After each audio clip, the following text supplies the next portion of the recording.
billionaire's private airfield glittered with luxury jets lined up under the sun, their silver bodies reflecting wealth like mirrors of arrogance. Guests in tailored suits and sparkling gowns sipped champagne, laughing as though life owed them amusement. Near the hangar stood a frail-looking black woman, her clothes worn, her shoes torn, clutching a small backpack that was all she owned. She had wandered close, curious, drawn by the sound of engines roaring like heartbeats. A security guard tried to shove her away, but the host, Mr. Callahan, a man who built empires on the misery of others, stopped him with a cruel grin. "Wait," he said. "Let's have some fun. Hey lady, you like planes? I'll tell you what, if you can fly one of mine, I'll give it to you." His guests erupted in laughter, the sound cutting like knives. The woman, whose name was Naomi, raised her head slowly, her dark eyes sharp despite her exhaustion. "And if I do?" she asked softly, her voice steady, carrying a quiet defiance. The laughter grew louder, guests slapping each other's shoulders, certain this was nothing but entertainment. Callahan smirked. "If you do, the jet is yours. Hell, I'll even throw in a pilot's jacket, but we all know you can't even start the engine." Naomi's lips curled into the faintest smile. "Don't be so sure." She walked toward the aircraft with a confidence that startled even the guards. Her steps, though heavy from hunger, carried the rhythm of memory, of runways, control towers, and skies she had once conquered. For she was no ordinary drifter. Years ago, Naomi had been one of the most gifted pilots the Air Force had ever seen, a woman whose name echoed in aviation circles until tragedy ripped it all away. The crowd followed, eager for the spectacle, their phones raised to capture her humiliation. Callahan handed her the keys with exaggerated mockery. "Here, Captain," he said, bowing. Naomi took them without a flinch, her fingers brushing over the cool metal as though touching an old friend. Inside the cockpit, she ran her hands across the controls, her breath catching in her chest. Everything was familiar. Every switch, every lever, every dial felt like a reunion with a part of herself she thought was lost forever. She closed her eyes and whispered, "It's been a long time." Then she strapped herself in, her posture straightening, her spirit igniting. When the engines roared to life beneath her command, the laughter outside faltered into stunned silence. Callahan's smirk froze. "Wait, what?" he muttered, glancing at his guests. The jet trembled, then steadied as Naomi's hands moved with perfect precision, flipping switches, adjusting throttle, and speaking the language of flight fluently, like a poet returning to her verse. The ground crew scrambled in confusion, shouting about checklists. But Naomi's calm voice echoed through the intercom. "Tower, this is Alpha Sierra, ready for departure."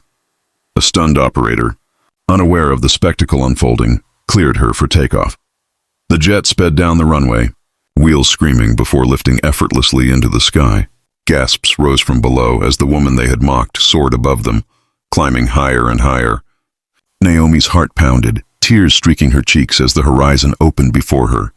"I'm home," she whispered, gripping the controls like an embrace. Below, Callahan's party was chaos. Guests filming, reporters calling, whispers spreading like wildfire. The homeless woman was no imposter, no lucky guesser. She was a legend reborn, a fallen star blazing once more. For 40 minutes she danced in the skies, executing flawless maneuvers, banking turns, barrel rolls, dives that made onlookers shriek in awe. She was not just flying. She was reclaiming her soul. When she finally landed, the crowd rushed forward, no longer laughing but cheering, desperate to touch her, to understand who she truly was. Callahan, pale and shaken, forced a laugh. "So, you got lucky," he stammered. But Naomi stepped down the ladder, her figure tall, her eyes unyielding. "Luck doesn't teach you to fly at Mach 2. I was flying combat missions before you ever bought your first toy plane." News cameras swarmed as her story unraveled. Naomi Jackson, once celebrated as the Sky Queen, a decorated pilot who broke racial and gender barriers in aviation. Her career shattered when she refused to falsify reports after a failed military mission. Blacklisted, stripped of her wings, and abandoned by the very system she served, she had spiraled into poverty. Yet here she stood, proving that no humiliation, no mockery could erase true greatness. The headlines the next day didn't read of Callahan's wealth, but of the homeless pilot who stunned the world back into remembering her. Daniel, Callahan's own son, approached her quietly, offering his hand not in pity but in respect. I studied your flight paths in school, he admitted. You're the reason I wanted to fly. They said you disappeared, but here you are. If you'll teach me, I want to learn from you. Naomi looked at him for a long moment, then smiled faintly. The skies belong to no man, no father, no fortune. They belong to those who dare to rise. She accepted his hand, knowing her story was no longer over. It was only beginning again. And as the world buzzed with the revelation of the legend they had almost forgotten, Naomi found herself walking away not with shame, but with wings invisible to the eye, carrying her higher than wealth ever could. The millionaire had mocked her with a plane, but she had shown him something no amount of money could ever buy, the spirit of a woman who could not be grounded. The story of the homeless pilot who stunned a billionaire spread across the world like wildfire. By dawn the next morning, Naomi Jackson's name was on every news broadcast, her face on every front page. Social media hailed her as the Sky Queen returns. Clips of her daring barrel rolls shared millions of times. Journalists camped outside the airfield, demanding answers. Military officials, red-faced and uncomfortable, were forced to confirm what the world was now discovering. Naomi had once been one of their brightest stars, stripped of her wings not because of incompetence, but because she had refused to cover up a failed mission that cost innocent lives. The world wasn't just impressed, it was outraged. How could a woman like this be abandoned to the streets while men like Callahan flaunted empty wealth in front of her? Callahan himself locked his gates and refused interviews, seething with humiliation. In his eyes, Naomi hadn't just embarrassed him, she had shattered the illusion of his power.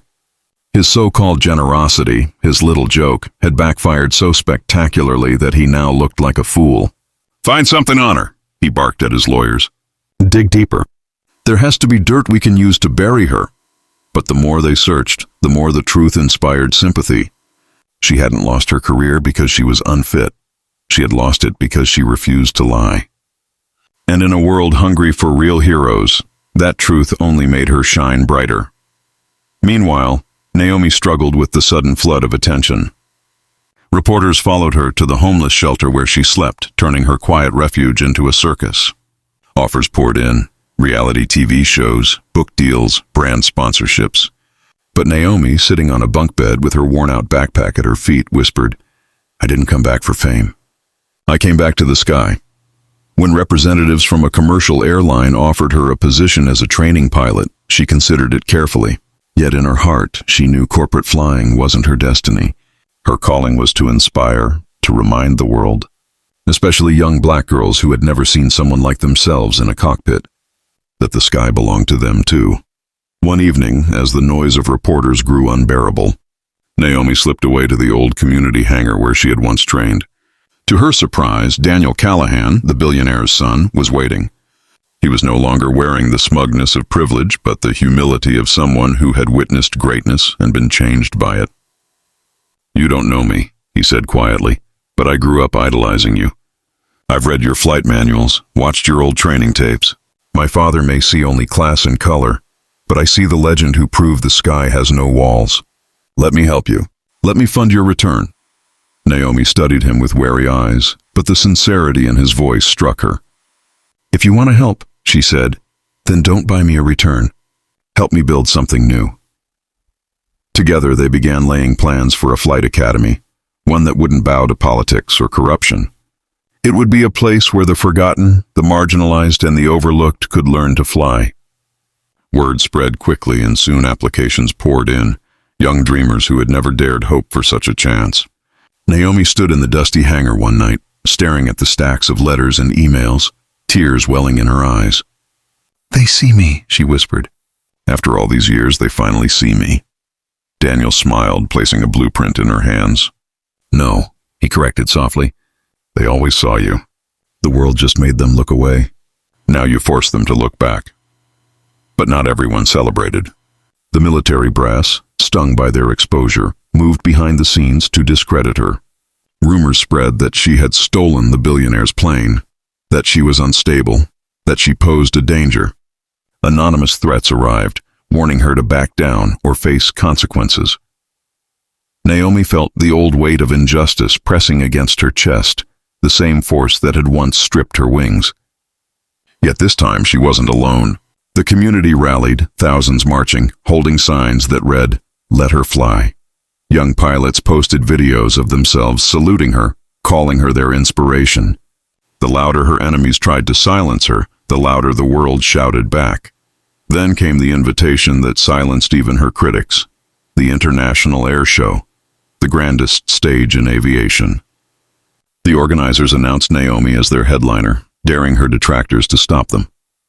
When she stepped onto the tarmac in a borrowed pilot's jacket, the roar of applause shook her bones. She slid into the cockpit of a fighter jet gleaming under the sun, her hands steady, her heart pounding.